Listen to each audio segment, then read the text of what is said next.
અમરેલીમાં fire team દ્વારા mock ડ્રીલનું આયોજન કરાયું છે। અમરેલીમાં નવી સિવિલ હોસ્પિટલ ખાતે મોક ડ્રીલ યોજાઈ હતી। નેશનલ ફાયર સર્વિસ વીક અંતર્ગત આ મોક ડ્રીલનું આયોજન કરાયું છે। આ તકે આરોગ્ય team, fire team, city police તેમજ સિવિલ હોસ્પિટલનો સ્ટાફ ઉપસ્થિત રહ્યો હતો।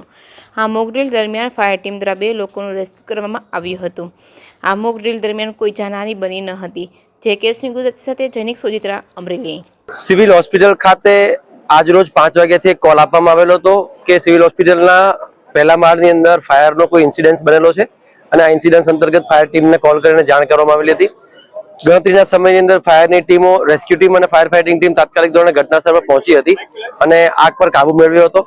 હાલના તબક્કે આ સમગ્ર ઘટનાને મોક ડ્રીલ જાહેર કરવામાં આવેલી હતી। હેલ્થ ડિપાર્ટમેન્ટ દ્વારા ફાયર સર્વિસ વીકની ઉજવણી જે કરવામાં આવી રહી છે તે અંતર્ગત ડિસ્ટ્રિક્ટ હેલ્થ ઓફિસર અને મેડિકલ ઓફિસર દ્વારા આ સંપૂર્ણ ઘટનાને મોક ડ્રીલ ડિક્લેર કરવામાં આવેલી છે।